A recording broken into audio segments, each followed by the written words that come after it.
Hola hermanos y bienvenidos nuevamente al estudio de la palabra de Dios. En esta serie estamos estudiando el Evangelio de Lucas, como sabemos, y en esta lección estaremos en el capítulo 8, donde veremos a Jesús y la parábola del sembrador. Ahora, en la sección que vino antes, en el capítulo 7, vimos cómo Jesús perdonó los pecados de la mujer con pecado. La mujer que vino a la casa de Simón el fariseo lavó los pies de Jesús con sus lágrimas, con el perfume, ¿verdad? Y Jesús llamó la atención de Simón el fariseo. Le dijo, mira, tú no hiciste muchas cosas por mí al yo entrar en tu casa, pero esta mujer ha hecho tanto por mí porque ella ha amado, porque ha sido perdonado de muchos pecados, ¿verdad? Jesús hace la conexión de una persona que demuestra un cambio de vida. Es reconocido porque ha sido perdonada de mucho pecado. En cambio, Simón no reconoce su propio pecado, ni de que ha sido perdonado, así que él hizo poco en comparación a la mujer. Y así terminó el capítulo 7, así que con el comienzo de este capítulo, capítulo 8, ya vemos al Señor Jesús elaborando un poco más en cómo se ve el pueblo de Dios, el pueblo fiel, el pueblo, vamos a decir, restaurado, el pueblo que ha venido a Jesús, ha creído en Jesús y escucha la palabra de Jesús, cree esa palabra y esto cambia su vida, ¿verdad? Ese va a ser el enfoque que comienza aquí en el capítulo 8. Así que antes de ver la parábola del sembrador, lo cual es el enfoque de esta sección en los primeros 15 versos, aquí Lucas nos va a decir unas cuantas cosas interesantes al hacer esta transición del ministerio temprano de Jesús, los efectos de ese ministerio, y ahora este grupo de mujeres que juntamente con los 12 apóstoles están siguiendo a Jesús y una gran multitud, ¿verdad?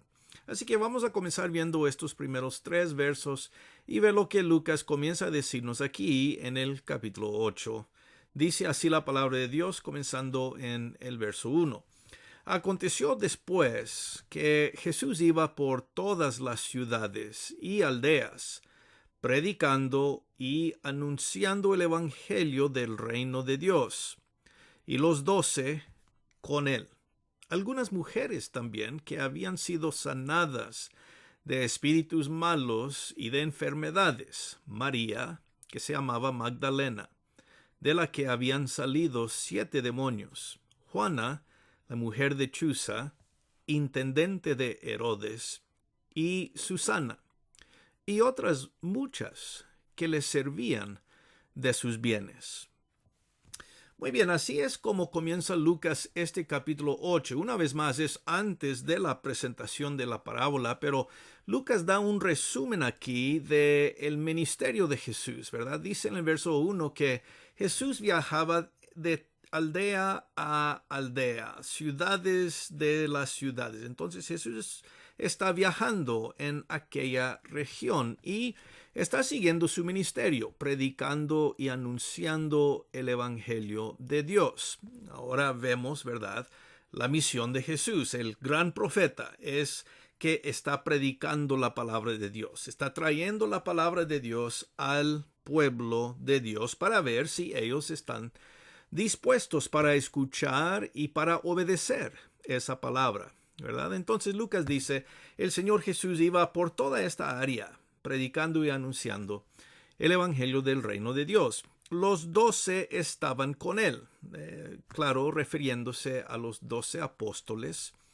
Pero también Lucas resalta aquí en el verso 2 la presencia de varias mujeres en el ministerio de Jesús. Nombra a 3 de ellas. Estas mujeres van a ser importantes más adelante, ¿verdad?, en el ministerio de Jesús, especialmente cuando llegamos al final del Evangelio. Estas mujeres van a presenciar la crucifixión de Jesús y también van a ser algunas de las primeras que reciben la noticia de la resurrección de Jesús. Entonces aquí Lucas las presenta de una forma inicial, demostrando cómo ellas no solamente han seguido a Jesús y han creído su palabra, pero cómo ellas también están bien involucradas en su ministerio y en particular probablemente apoyando financieramente el ministerio de Jesús y los apóstoles, ¿verdad? Entonces vemos esto en el verso 2, dice algunas mujeres que habían sido sanadas de espíritus malos y de enfermedades, ¿verdad? Entonces, varias mujeres, algunas de las cuales habían sido sanadas por Jesús. El Señor les había sanado a ellas en antes, ¿verdad? Dice de espíritus malos y de enfermedades. Y vemos más temprano en el Evangelio de Lucas que el Señor hacía este tipo de cosas, ¿no? Él sanaba a las personas que estaban enfermas y también sacaba espíritus malignos o demonios de personas quienes habían estado poseídos por estos espíritus. Y nombra la primera aquí, María Magdalena, ¿verdad? Y María era su nombre. Magdalena se refería más a la ciudad de donde ella venía. Magdala era la ciudad, entonces ella pues le daban el nombre Magdalena, es decir, la mujer de Magdala, ¿verdad? María, que era su nombre. Y aquí Lucas dice que ella era una de las que Jesús había sanado, había sacado estos espíritus malignos de ella. Dice que tenía 7 demonios.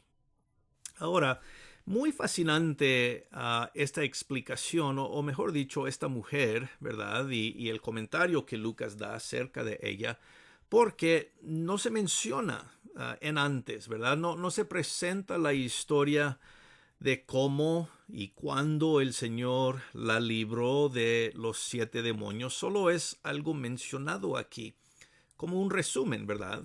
Así que podemos ver, esta mujer, María, había sufrido mucho por ser poseída por estos demonios, espíritus malignos, y el Señor la sanó, es decir, los sacó de ella, 7 demonios, ¿verdad? Ahora, por este comentario, algunos piensan, ¿verdad?, que tal vez esta María Magdalena es la misma mujer de pecado que acabamos de ver en la historia antes de esta, es decir, en la última parte del capítulo 7, la mujer sin nombre que vino a la casa de Simón el fariseo. Pero no hay razón por creer esto, no hay evidencia para creer esto y muy probablemente no es la misma mujer. Pero algunos han dicho eso, así que por esta razón lo mencionamos nosotros aquí. Bueno, de todas formas, María había sido sanada y ella, respondiendo de una buena forma, una forma positiva, es una de los discípulos del Señor Jesús, que va ahí con Jesús ayudando, sirviendo, ¿verdad?, en su ministerio, y por eso es nombrada. La veremos más adelante también, ¿verdad? Pero, como decimos, esta es la primera mención de ella aquí por Lucas. También vemos en el verso 3 otra mujer llamada Juana. Ahora de ella se dice un poco más. Ella era la esposa de un hombre llamado Chuza. Y él era intendente de Herodes. Esta es una forma para decir que él trabajaba en la casa del gobierno de Herodes. Él servía en un puesto alto. Lo cual es interesante, ¿verdad? Porque esto demuestra que aquí está una familia que tiene recursos o por lo menos conexiones con el gobierno de Herodes, el tetrarca de Galilea. Y pues veremos más a Herodes, que se va a mencionar un poco más adelante. No es el mismo Herodes el Grande, ¿verdad?, cuando nació Jesús, pero este Herodes es el tetrarca que fue mencionado en el capítulo 4. Bueno, de todas formas, la esposa de él, Juana, es mencionada también aquí. Y una última es mencionada y de ella no sabemos nada más que es mencionada aquí en esta lista. Ella se llama Susana, o se llamaba Susana. Ahora de Susana no sabemos nada, no aparece con más detalles. No dice si estaba casada o cuál era su oficio o algo de su historia. Solo es presentada como una mujer nombrada que servía al Señor Jesús y a los apóstoles, ¿verdad? Entonces, estas tres mujeres mencionadas específicamente y la forma en que ellas ayudaban a Jesús. Dice al final muchas otras también, las que no son mencionadas por nombre, pero había muchas mujeres que ayudaban y servían. Y dice aquí Lucas de sus bienes. Y esta es la forma en que sabemos que estas mujeres no solamente servían, vamos diciendo, de una forma voluntaria, pero también apoyaban financieramente al Señor y al grupo de los apóstoles, ¿verdad? Ellas contribuían dinero. Muy probablemente es lo que Lucas quiere decir con esto. Así que estas mujeres eran mujeres de recurso, mujeres que tenían dinero, ¿verdad? Que ellas dispusieron en favor del ministerio de Jesús y los apóstoles, ¿verdad? Y esto es muy importante, ¿verdad? Para Lucas. Él sí menciona a mujeres y cómo ellas sirven, no solamente en su evangelio, pero también más adelante en el libro de Lucas. Las mujeres, algunas van a tener papeles muy importantes en el ministerio del evangelio. Y aquí Lucas menciona a estas de esta forma especial, ¿verdad? Muy interesante. Bueno, con esto pues ya vemos el comienzo de la parábola y vamos a ver cómo Jesús, al ver el grupo de personas que se reúne a él, una gran multitud, dice el verso 4, comenzaba a enseñar por medio de parábolas. Ahora, el Señor había hecho esto antes. El Señor ha enseñado por forma de parábola. Así que cuando vemos la mención de Lucas aquí, que él continúa enseñando por medio de parábolas, no es algo nuevo necesariamente en el Evangelio de Lucas, ¿verdad? Esto ya lo hemos visto. Pero aquí vemos una de las parábolas más bien conocidas del Señor Jesús, la parábola del sembrador. Y esta parábola sí toma pues la mayor parte de este capítulo, comenzando en el verso 4. Dice, juntándose una gran multitud y los que de cada ciudad venían a él, les dijo por parábola. El sembrador salió a sembrar su semilla y mientras sembraba, una parte cayó junto al camino y fue hollada, y las aves del cielo la comieron. Otra parte cayó sobre la piedra y nacida se secó, porque no tenía humedad. Bueno, en estas primeras dos partes de la parábola, pues nosotros tal vez reconocemos esta parábola, la hemos escuchado en antes. La parábola del sembrador, donde Jesús dice había un sembrador y él comenzaba a esparcir la palabra. La semilla, ¿verdad? Más adelante va a decir que la semilla representa la palabra de Dios, así que eso ya lo sabemos, ¿verdad? Dice, parte de esta semilla cayó sobre el camino y pues fue hollada, fue pisada, ¿verdad?, por las personas caminando, y la otra parte era pues comida por las aves del cielo. No duró la semilla, no nació, no dio fruto, ¿verdad? La segunda aparte se ve en el verso 6, cayó sobre la tierra con piedras. Ahora Mateo dice que no pudo echar raíz, ¿verdad? En esta parte de las piedras. Pero Lucas dice algo un poco diferente. Dice, no pudo nacer, ¿verdad?, el fruto porque se secó. No tenía humedad. Un poco diferente el detalle, pero la idea es igual. Esta semilla no pudo dar fruto, no hubo algo para seguir alimentando a la planta, ¿verdad? No había humedad o no caía lluvia, podemos decir, en esta parte. Bueno, el Señor sigue a la otra parte, ¿verdad?, de la parábola. Dice, otra parte, verso 7, cayó entre espinos, y los espinos que nacieron juntamente con ella la ahogaron. Otra parte, en cambio, cayó en buena tierra y nació, y llevó fruto a 100 por 1. Hablando estas cosas, decía a gran voz: el que tiene oídos para oír, oiga. Bueno, y aquí vemos el cumplimiento o el fin de la parábola, ¿verdad? Las otras dos partes donde cayó la semilla. Dice parte, verso 7. Número 3, cayó entre los espinos. Los espinos ahogaron a la semilla. Al igual, a los primeros dos no pudo dar fruto, la planta, ¿verdad? Hasta que finalmente, verso 8, parte de la semilla cayó sobre buena tierra. Y allí en buena tierra sí nació y sí llevó fruto. Vemos que llevó mucho fruto, ¿verdad? 100 por 1 o 100% podemos decir. En otras palabras, dio gran fruto cuando cayó en buena tierra. Y aquí el anuncio del Señor. Esta parábola se presenta, ¿verdad? El que tiene oído, oiga.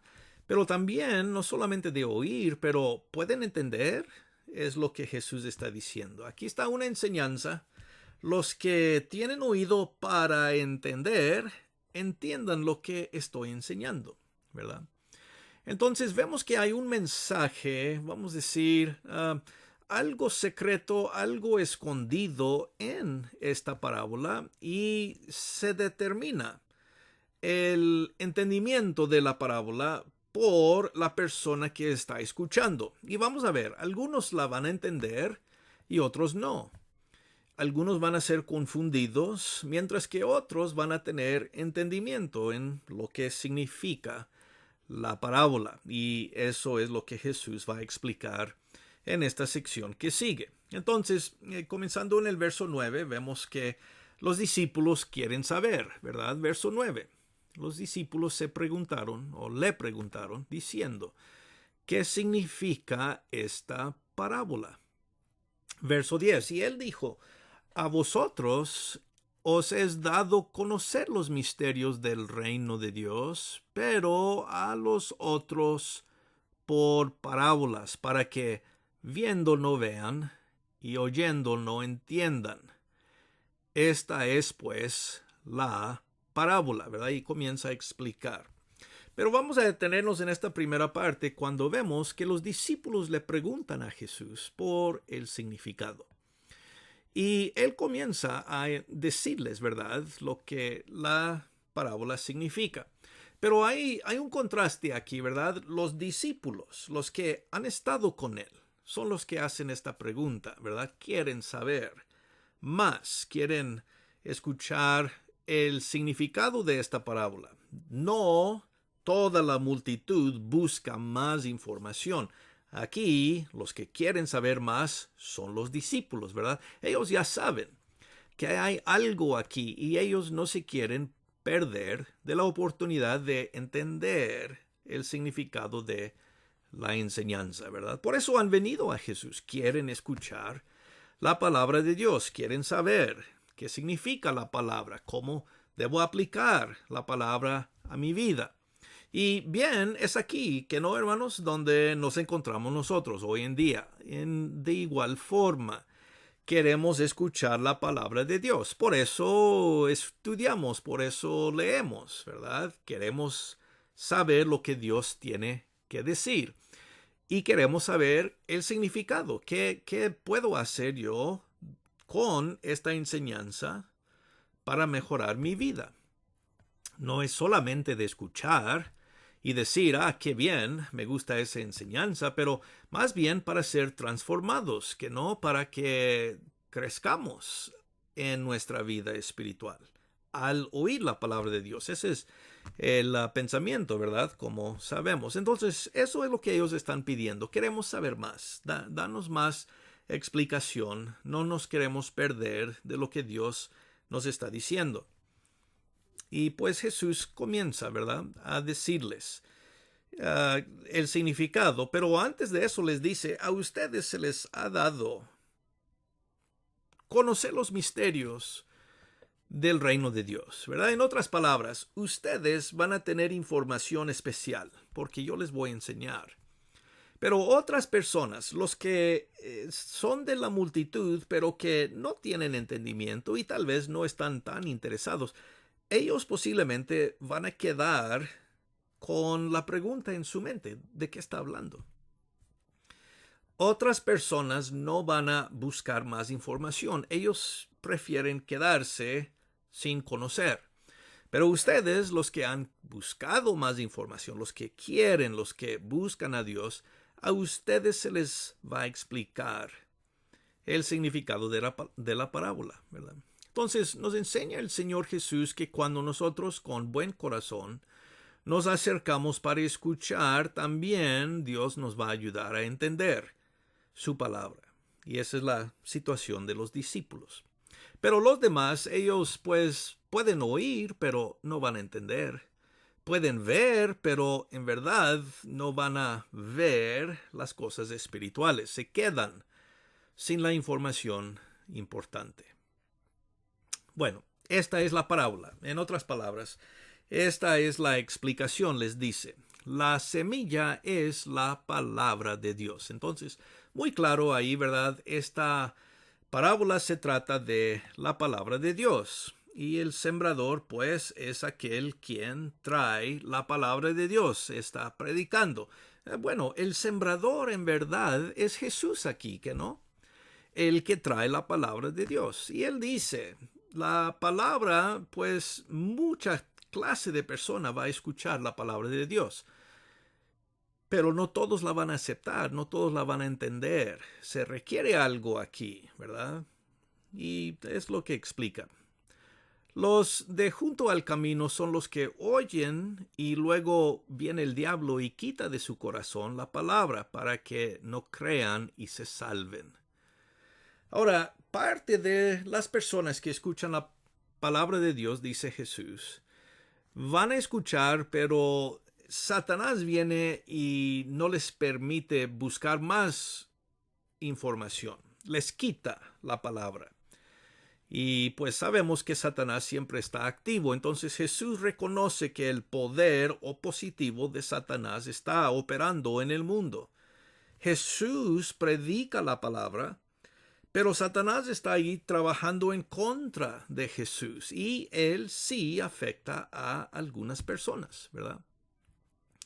Personas por la obra de Satanás no, pues, perseveran para escuchar más, para entender más. Y esa es la primera parte, ¿verdad? Aquellos que escuchan, pero solo hasta ahí llegan. Pero verso 13, los de sobre la piedra son los que, habiendo oído, reciben la palabra con gozo, ¿verdad? Ellos pasan un poco más adelante, la palabra la reciben, pero estos no tienen raíces, creen por algún tiempo y en el tiempo de la prueba se apartan. Ahora, este grupo es un poco diferente, ¿verdad? Ellos sí escuchan, la reciben, quiere decir que la entienden, pero a lo largo del tiempo de la vida, las persecuciones, las dificultades vienen y pues los problemas llegan a ser más grandes, ¿verdad? No dan fruto en sus vidas porque los problemas son muy grandes. El tiempo de la prueba, ¿verdad?, acaba con ellos y por eso se apartan, lamentablemente. Pero ahora el verso 14, y la que cayó entre espinos, estos son los que oyen, pero yéndose son ahogados por los afanes y las riquezas y los placeres de la vida y no llevan fruto. Ahora vemos ese grupo interesante. No es que sufren problemas tanto como el grupo anterior. El tiempo de la prueba significa persecución o dificultades, ¿verdad? Y ellos se apartan cuando las cosas se ponen duras. Este grupo, en cambio, son no fructíferos porque más ahogados, aquí, verso 14, porque los afanes de la vida, la vida acaban con ellos, ¿verdad? El simple hecho de vivir una vida física en este mundo a veces acaba con los deseos espirituales que alguien puede tener. Y por eso dice los afanes de la vida, sí, las preocupaciones. Pero también vemos las riquezas y los placeres, estas cosas llevan a algunos lejos de las cosas de Dios. Y pues podemos entender eso también, ¿verdad? Muchas veces los placeres de la vida, la gente no tiene tiempo para Dios porque están tan involucrados en su buena vida que ¿para qué necesito a Dios? Ese es el grupo del que está hablando el Señor aquí. Finalmente, verso 15, mas la que cayó en buena tierra, estos son los que con corazón bueno y recto retienen la palabra oída y dan fruto con perseverancia. Claro, este es el grupo al que el Señor quiere enfatizar.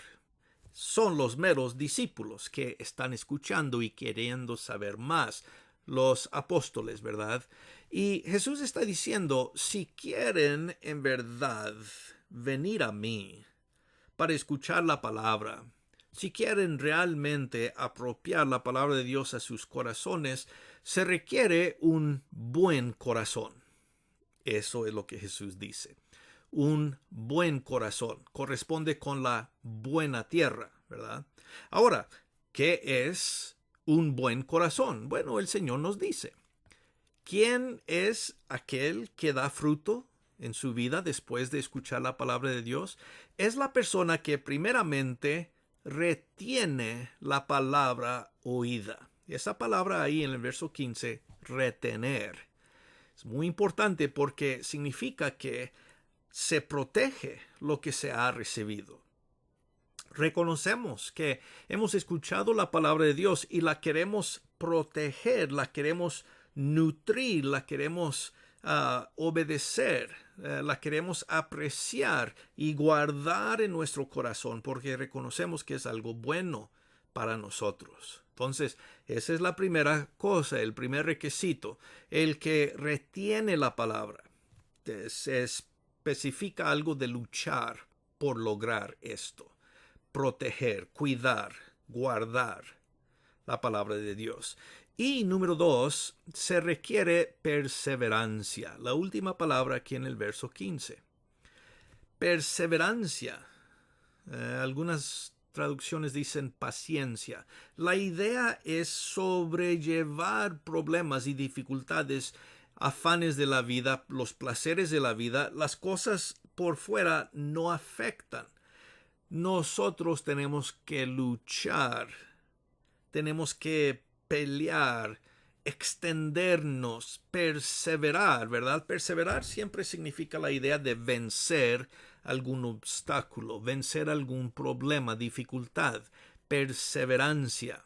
A veces nosotros usamos la palabra paciencia y pensamos más en tiempo, no es tanto tiempo, aunque eso es incluido, pero es más la idea de perseverar, más de luchar por algo. Entonces, ¿cuál es el corazón bueno? El que protege lo que ha recibido la palabra de Dios, la guardamos, la afirmamos, la protegemos y también perseveramos, luchamos, nos extendemos por conocer más de la palabra de Dios. Esto se lleva algo de esfuerzo en nuestra vida, constante. No solo lo hacemos una vez y ya, pero es algo que practicamos, que llevamos adelante como una práctica de la vida.